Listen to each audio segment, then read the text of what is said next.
It's time to put your health in your own hands. Get ready to learn from today's top health and wellness innovators and thought leaders on Optimal Health Radio. Now, here's your host.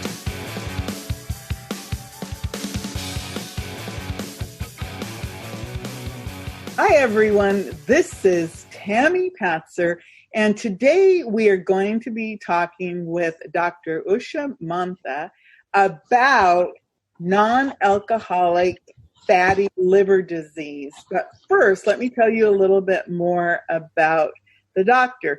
She has a beautiful clinic in Upland, California called Verb, where she specializes in weight loss and laser aesthetics.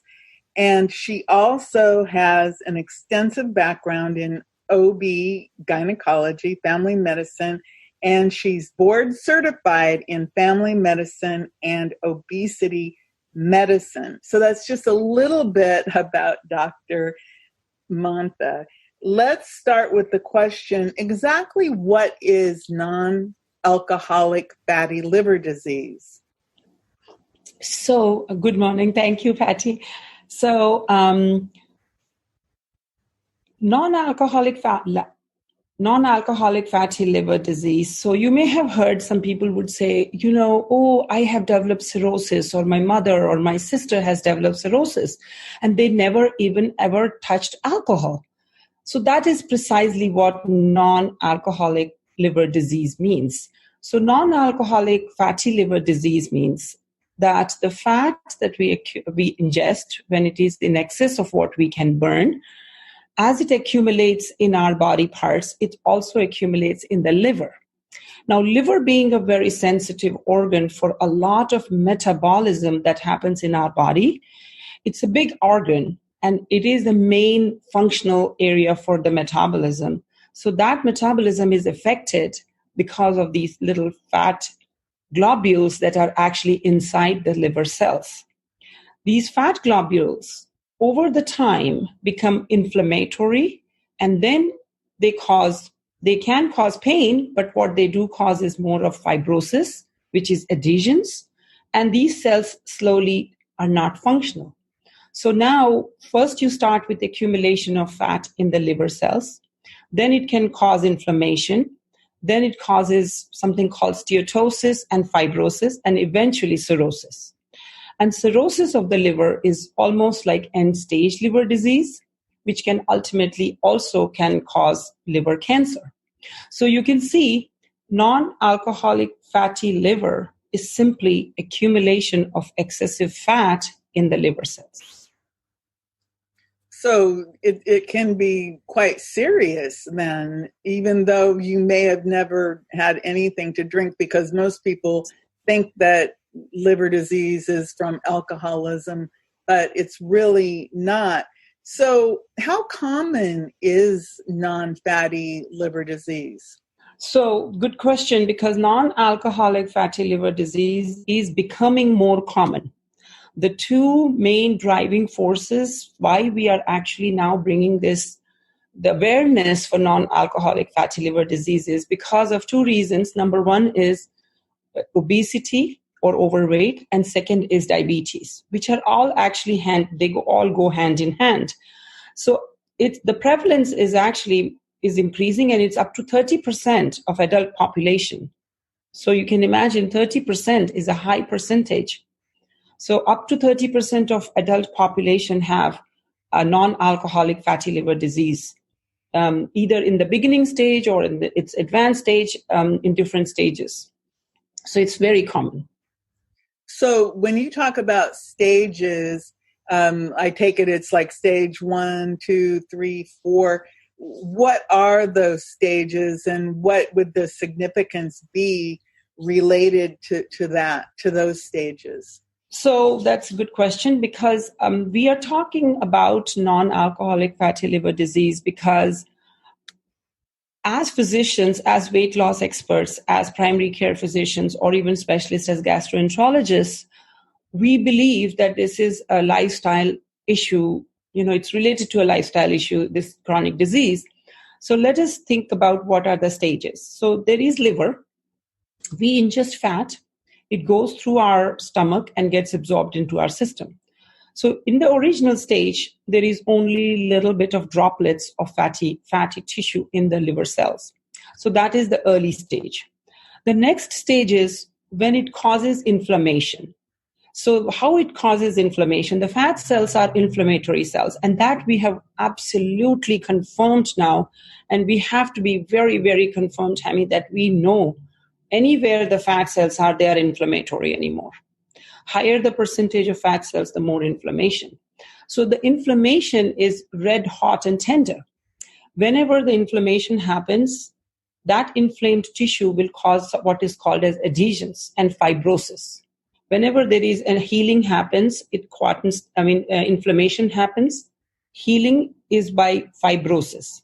So first there is fat cells accumulate. That's one stage. Second stage is when the cells are inside the cells. The fat cells are inside the cells and they are expanding and causing inflammation. So that is called NASH. It is non-alcoholic steatohepatitis. So hepatitis is now happening. Then there is fibrosis. Next stage. And after fibrosis, because fibrosis is fiber, it's a hard tissue. It is not metabolically active tissue. Now the liver is not functioning. Now liver will cause liver dysfunction, which is cirrhosis. So starting with non-alcoholic fatty liver disease is simply that. Next stage is NASH, which is NASH with inflammation. Next is fibrosis, then liver cirrhosis. Once cirrhosis happens, liver dysfunction is at its maximum.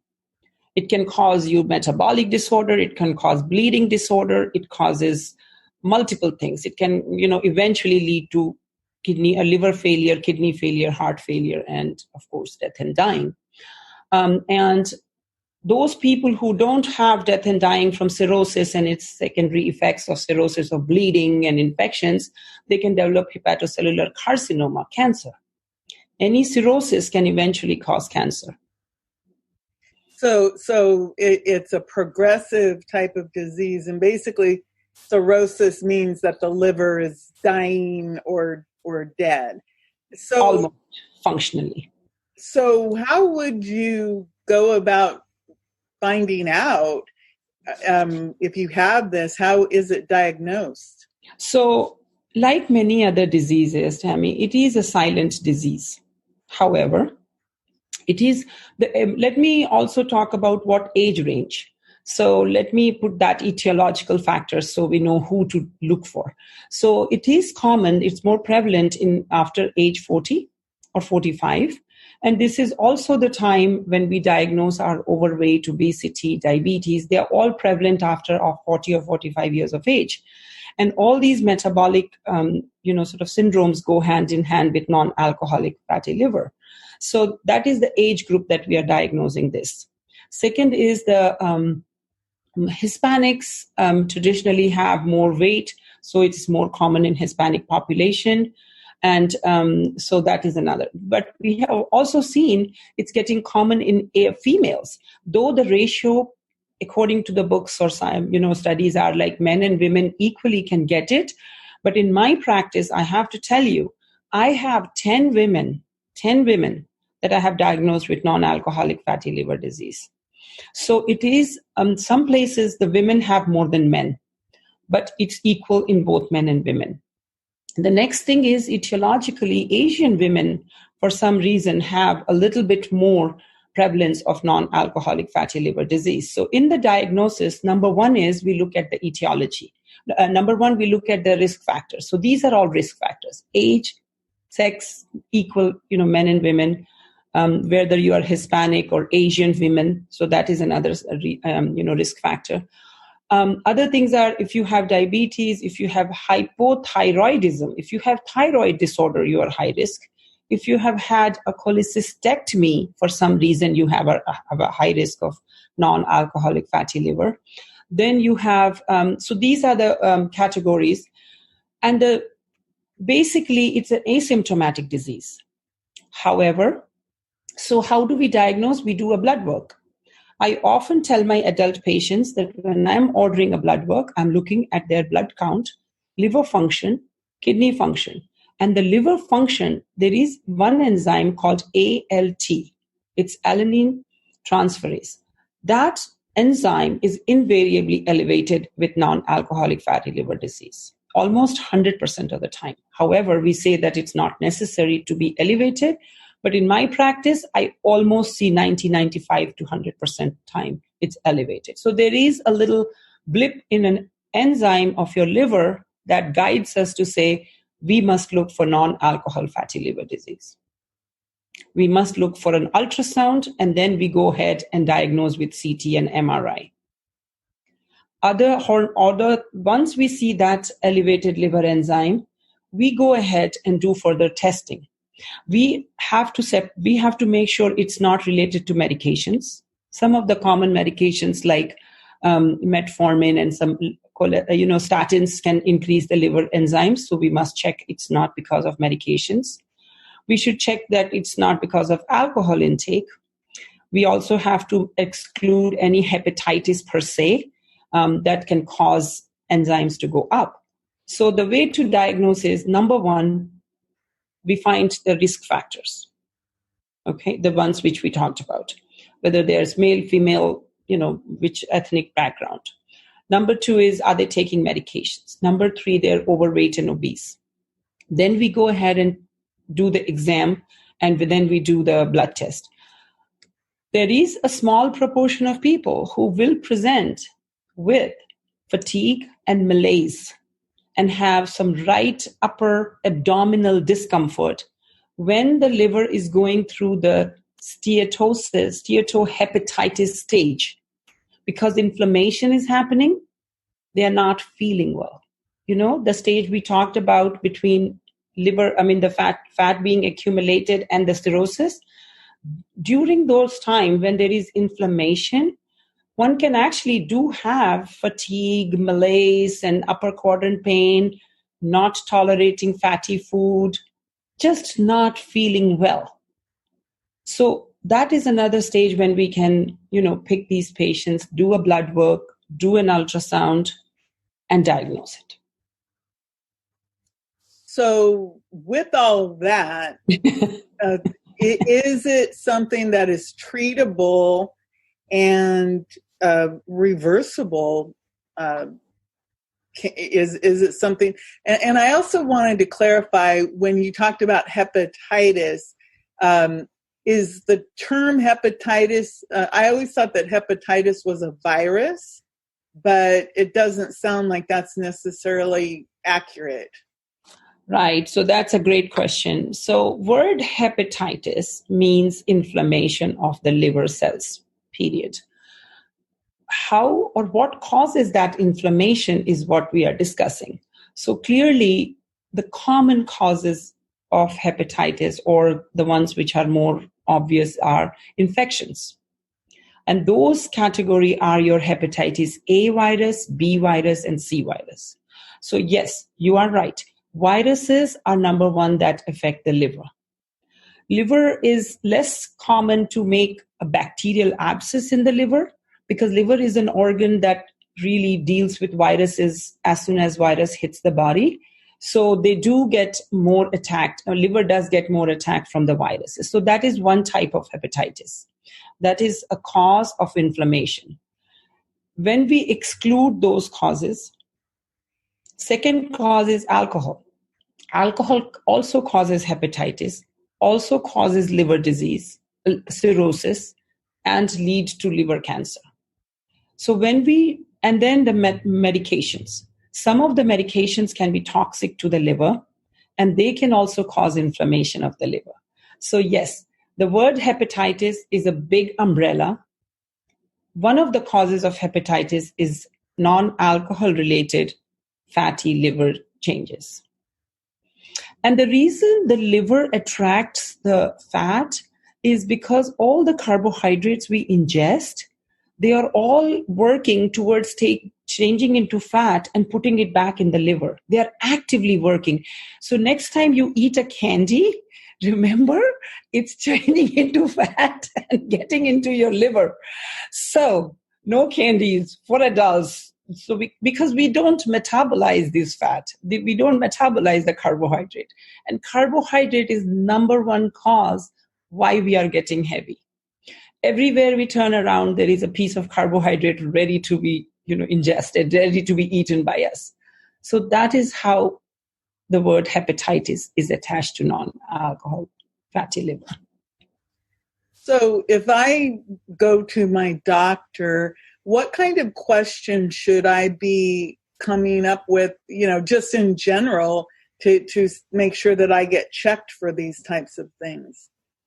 So very important also is that, so all adults in general should start with, regular physicals. And they should definitely discuss with their, doctors about whether they are average weight, and they should have a blood work. Because like we said, blood work is, there's the first test, which sometimes shows that there is liver, fatty liver is happening.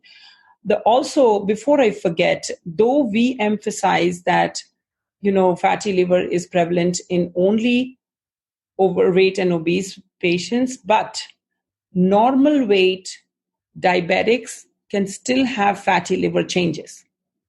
Normal weight diabetics. This is why it's highly important that we diagnose this by doing a blood work, a liver function test, very simply. So adults, those who think they may be at risk, or those who do want to get screened for this, they should discuss with their primary care doctor and get a liver function study done on their blood test.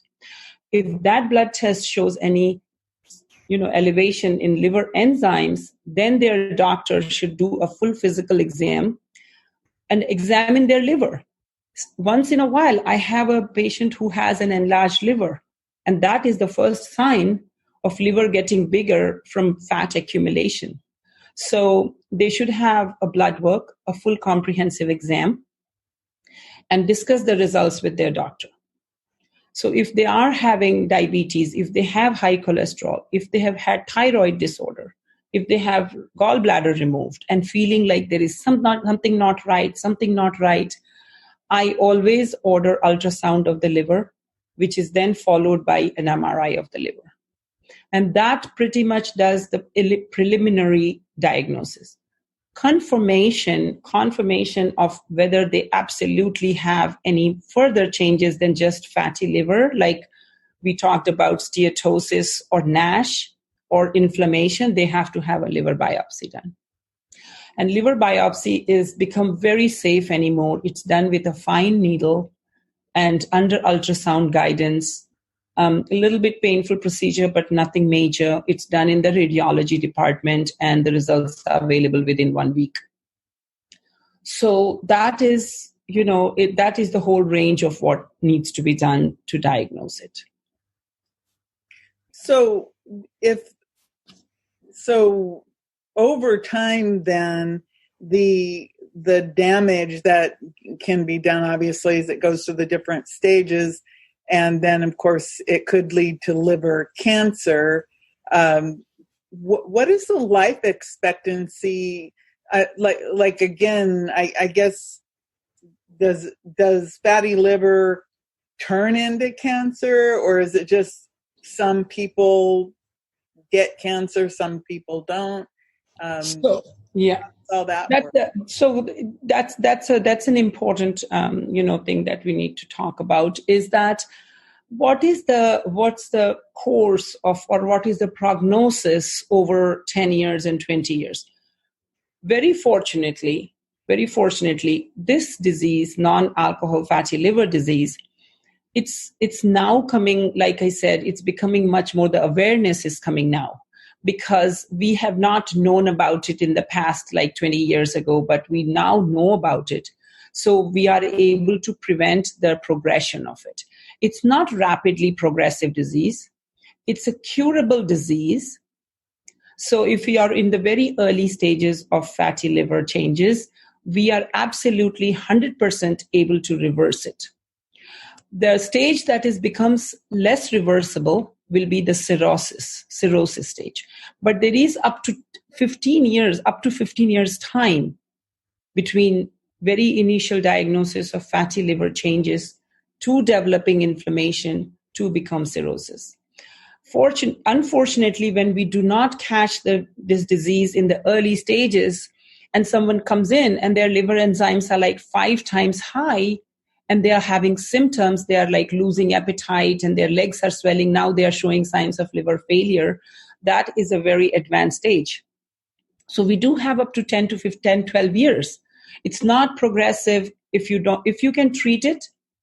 And we will talk about, in detail of prevention and treatment. It will not progress to the inflammatory stage and cirrhosis. So let us say it's about 15 years. There is a lead time. It's only if we didn't diagnose in 15 years, then their life expectancy may be about 5 to 10 years, max 5 years.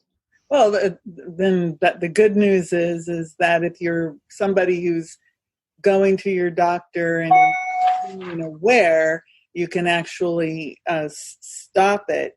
So let's say, I guess we can either start with how to treat it or how to prevent it. Yes, that's the whole question. So let us talk. Whichever one you would like. Yes. So like I said, treatment for liver disorders is something that mostly we end up doing treatments for the sequelae of the full-blown disorders. So we would like to talk about prevention, okay, and cure in the early stages. That's the one thing I really want to emphasize, because that is where my expertise comes in, and that's where I'm passionate about.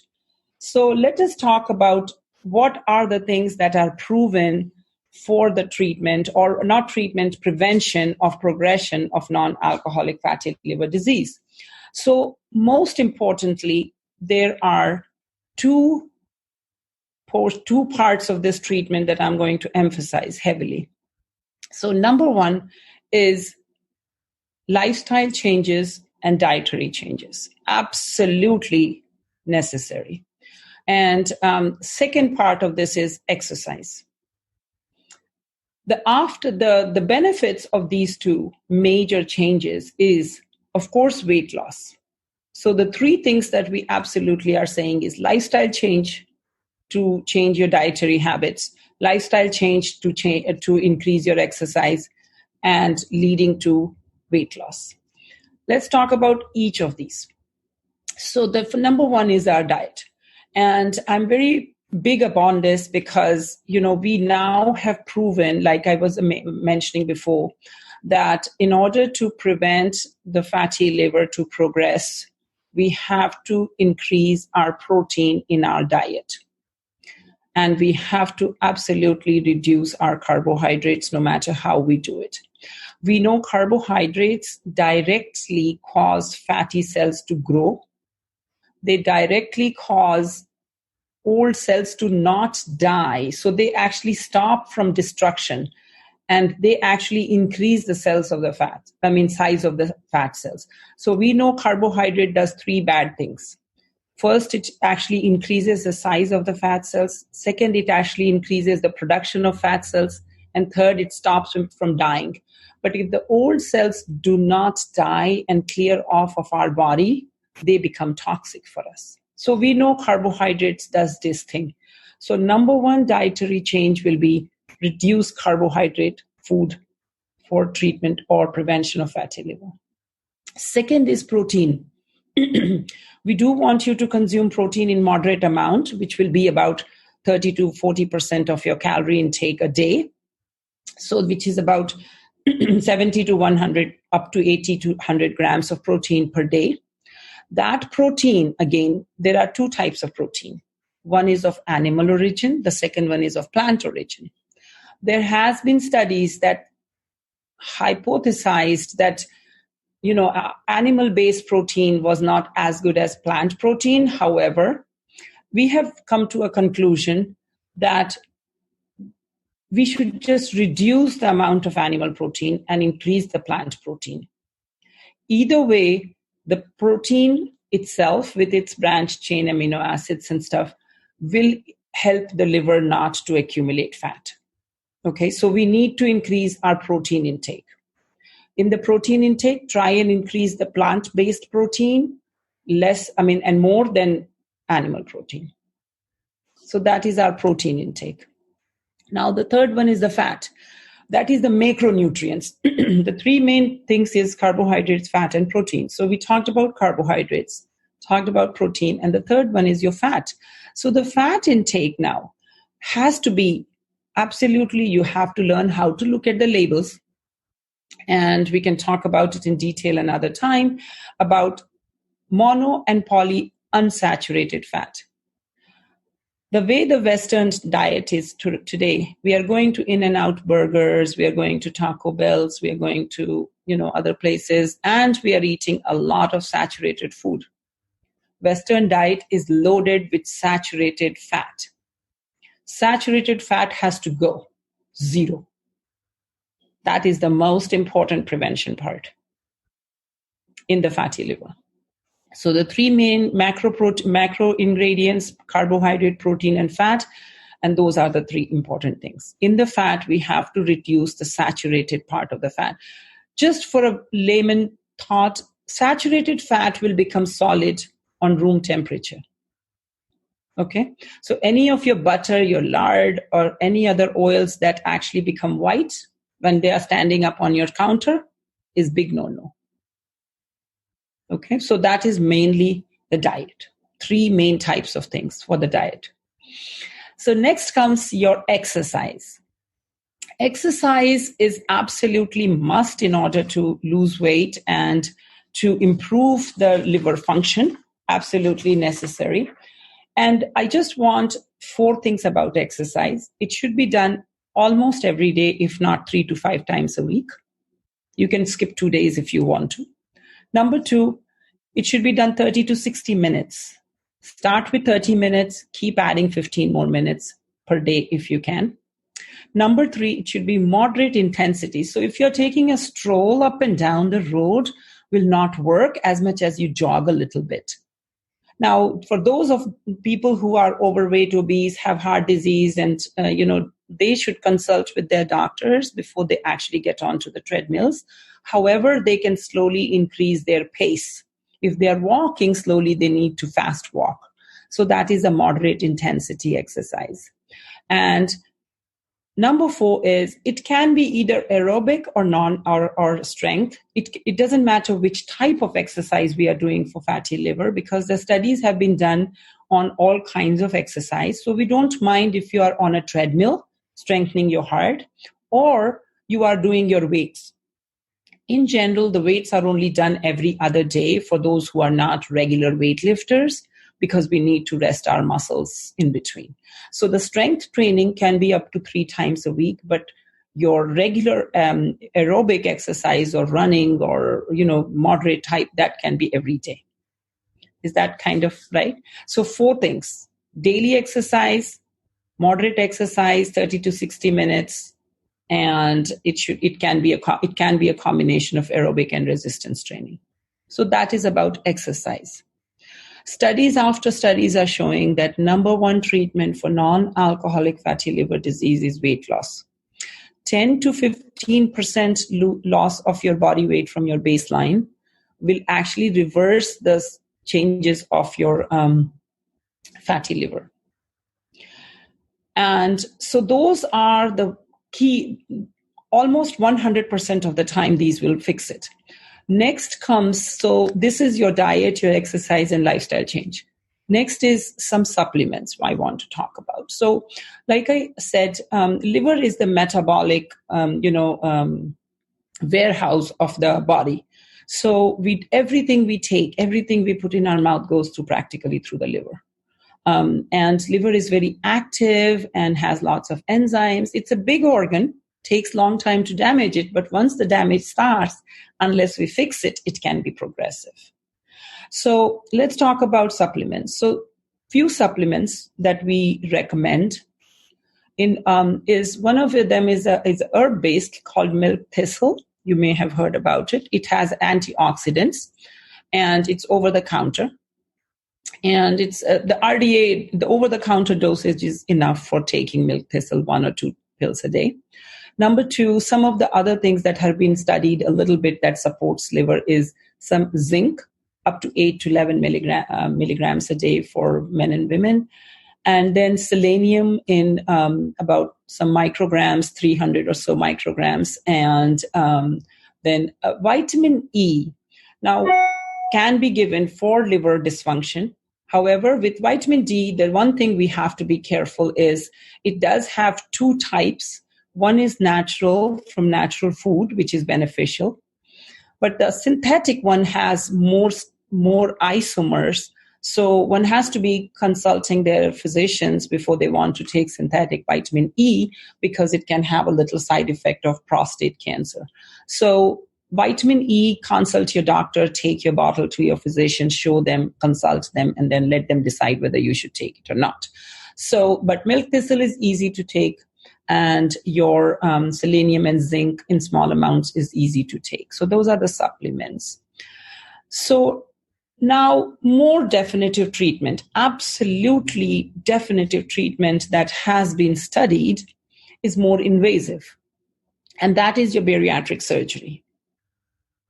So bariatric surgery is, of course, your gastric bypass surgery and your gastric sleeve surgery and so on and so forth. Those surgeries are definitely have shown that non-alcoholic fatty liver disease in patients whose BMI is above 40 reversed all these changes when they studied these patients at 1 year, 2 years, and 3 years. So that is the most definitive treatment that, if you call it treatment, like we talked about, what is the treatment? So I would suggest that bariatric surgery is the final treatment. However, that is most definitive. But of course, bariatric surgery is a very invasive process, very involved process. It changes lives. So, but that is the definitive treatment. So in summary, weight loss 10 to 15% by changing your diet, exercise, lifestyle changes is absolutely proven to reverse early stages of non-alcohol fatty liver disease. It's also seen to reverse and to, not stop the progression from fatty liver to NASH to cirrhosis. So your best treatment, first and foremost, is weight loss. Absolutely. Next is supplement. And if those do not work or doesn't happen and the weight keeps going up, then bariatric surgery.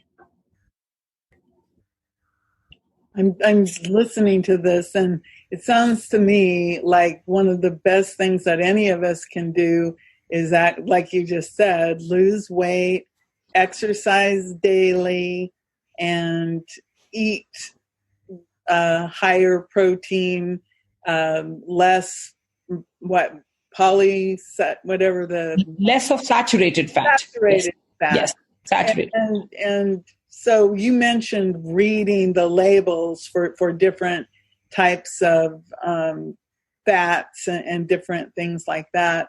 Because, I mean, if you think about it, it sounds like it is 100% preventable just by if you were to eat right to begin with, and then, of course, to reverse it. And at least you do have some time, between how the progression of it. But I think one of the things you pointed out that was important is for people who don't have a gallbladder, who may have had gallbladder surgery, they need to pay attention to that. And then people who have the thyroid issues, all of those things I think are important too. And the main thing is to talk to your doctor, have these conversations, get the blood work done. And I always, look at it that we all should be looking at our blood work, and if our doctor, isn't the right doctor, find a doctor who will talk to you about all of this stuff, and so that you can have prevention. So you talked about milk thistle and vitamin E, zinc, and selenium. And I've heard of milk thistle before as a liver support. Is milk thistle, does it detoxify the liver, or is it just like a support for the It's a liver? detox. It's a detox. It's a main ingredient in most of the detoxes, so it does have a detoxic. It's at the cellular level, it does help cleaning the. So the way the cleaning happens, in just general term to understand, is like I said, the liver is a big factory trying to sort of sort out all these garbage that comes inside the body. So it's trying to decide, kind of thing, what to keep, what to let go. So when antioxidants we take, then it just says to us that, we should keep this material, discard this. So it helps to do that particular function in the liver. It's guarding the liver cells against all the toxics that we ingest for the body. So it's an antioxidant, and it helps oxidation in the liver. Two things I would like to also add to this is it is a small proportion of people are genetically actually predisposed to this condition. They have seen a gene called PNPLA3 polymorphism can be present. And in fact, I have to tell you a small story. The number 2 patient of mine, I've known her for a long time. Her blood sugar started rising. So another key thing is that if you are a diabetic, you absolutely have to ask your primary care or some physician, do I have non-alcoholic fatty liver? Doctor, do I have fatty liver? Can you please check? Because in diabetes, it's almost 95% of them will have it. And it's just the way the insulin sensitivity is causing this. So diabetics will absolutely have some amount of fatty liver. So, and it could be the cause or the effect of diabetes and insulin sensitivity, because the insulin resistance situation or condition that diabetics have, they are very highly predisposed to fatty liver or fat being accumulated in the liver. So it's very important. So the story I was telling you is about the number 2 or 3 patient of mine who I've had for a long time, and her liver enzyme went up. So I called her into my office. I said, I'm doing this study. I want you to take this. And she started crying. I'm like, what happened? She said, doctor, you and I have met so many times, and you have asked me family history, in the beginning. And she said, I never told you, but my father died of cirrhosis at age, 50. And I'm like, really? And she's about 38, 39, or maybe 40, maybe early. And I'm like, oh. And she said, doctor, my dad never drank. So she asked me, but her father was in India, and I am not aware of how, she's with me. So I did offer her that she could go to a tertiary center and get the gene testing done. But the outcome, she said, I said, we discussed, any test we do, we really need to know whether it will help the current patient or not. So she decided not to have the gene tested. However, she started crying because she said, oh my gosh, Dr. Mantha, you found it, and now you're going to help me do this. I'm so grateful. So when I started doing this, I'm telling you, I am now myself have learned so much and evolving, and I'm learning from my patients every day. So it can run in the families. If you have a person that died early from cirrhosis and you said, oh, they never drank, what happened to them? Because cirrhosis, for layman for in general public, we think cirrhosis means drinking alcohol, right? So soon somebody says cirrhosis, we say alcohol, because that is the common, and that's the commonest reason, because it's more, socially acceptable, alcohol drinking. But most of the alcoholics will die of a fall or liver failure. But this condition exists in non-alcoholics. These patients have never drank. However, along with the ALT, the enzyme we talked about, there is another enzyme called gamma GT, which can be elevated also in these patients. So with non-alcohol fatty liver. So when we check the liver enzyme, it's ALT and gamma GT. We check both. And if you have a family history, then it's also important that we do that. One more question that I did not cover, and people ask me, if they have liver disease, can they drink? Should they drink? Will that add to the damage? The answer is yes.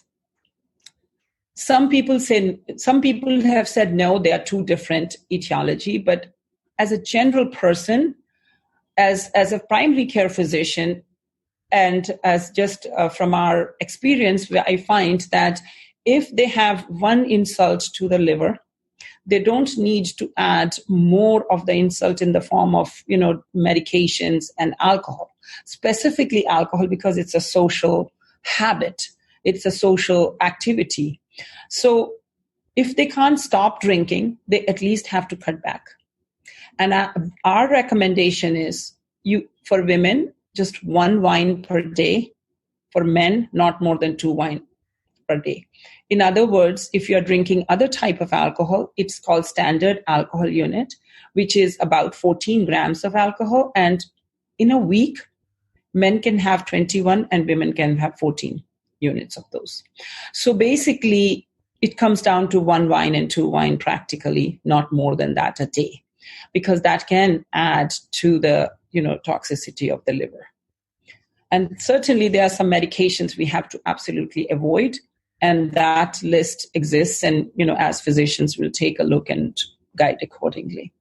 So, yeah, that's pretty much. So basically, it's really important that you talk to your physician to find out exactly what is going on, because it's not something like somebody could just look at you and say, yeah, that's what it is. Yeah, no. You have to do the blood work. And not only that, you should be asked if your doctor is not aware of the condition, you have to request to see someone who's a specialist, either a gastroenterologist, and then somebody with weight loss experience who has weight loss. Like us, I am a weight loss expert. And I'm looking for these patients. I'm looking to sit with them. I'm looking to counsel them and give them data and show them what food they should eat. How should they eat? How should they start their exercise? What needs to be done? I see them on a regular basis. I see them once a month and sometimes once in 2 weeks. And we will discuss it. And then I'm able to check the blood test on them every 3 to 4 months and see whether these enzymes are going up or down, and MRI of the liver once a year until it settles down. And the MRI, they actually look at several things in the liver. They will look at the different stages and they give a very detailed, analysis. And if they have doubt, like suspicion that it's more, then they order biopsy of the liver. So if you go to a weight loss expert, they will work with you. And all it's needed is 10 to 15% of your weight loss, of your current body weight, which is not a lot when you do it therapeutically, and it is a lot if you don't put your mind to it. Right. Well, let's say if you weighed 200 pounds, 10% would be 20 pounds. Which is... And you think about it, that's not that much. But the difference between 180 pounds and 200 pounds is a significant amount, especially depending on how big somebody is to be Correct. with. So, but it's interesting because sometimes I don't know that people realize that somebody who is a weight loss or obesity specialist, that they have all that specialized training related to obesity and all of the other diseases and things that go along with having all that extra weight. So I think that's really good information. So before I let you go, is there anything else that you'd like to add? I think that we have talked about it being, non-alcoholic fatty liver disease. 30% of adults have it. It's a progressive disease. It can be cured in the early stages. It can be treated by weight loss surgery. However, 10 to 15% weight loss is enough. You should see a weight loss expert. And if you want me to help you, so I am a weight loss expert, and I love to treat you and talk to you and counsel you and get you, give you all your answers. And my website is vervemedspa.com. And I also have joined forces with a company called Designs for Health. It's been there for about more than 25 years. And they do the best supplements as far as I understand. And the beauty about this company is they actually have all their ingredients, every single ingredients listed, and how they prepare and what are the things and what benefits. And I recommend that you go to this web store and look up for your liver support. And all their, like I said, all their supplements are listed very cleanly and in detail. And the address for that is drmantha.ehealthpro.com. So it's drmantha.ehealthpro.com. And this place, you will get so much knowledge about all your supplements. And specifically, if you are trying something like milk thistle, I recommend that you definitely start that. The vitamin E, it's one of their most popular medication. But if you feel confident, you can try it. If you want to discuss with me or discuss with your primary care doctor, of course, you can get in touch with them. Otherwise, my number is 909-377-2939. And good luck. Well, thank you so much. I've learned a lot, and it's something that I think everybody needs to really understand, that non-alcoholic fatty liver disease is something that we all need to pay attention to. And it can all start with a simple being able to read that blood work and know if your liver enzymes are elevated or not. And that can at least start leading you to some answers.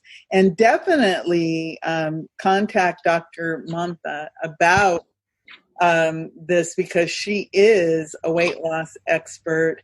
And as you can tell, she just gave us pretty much everything you'd ever want to know about non-alcoholic fatty liver disease. So thank you so much. I really appreciate it. Thank you so much, Tammy. Everyone, this is Tammy Patzer. Go make it a beautiful day. You've been listening to today's top health and wellness innovators and thought leaders on Optimal Health Radio. To get more solid health and wellness information, visit OptimalHealthRadio.com.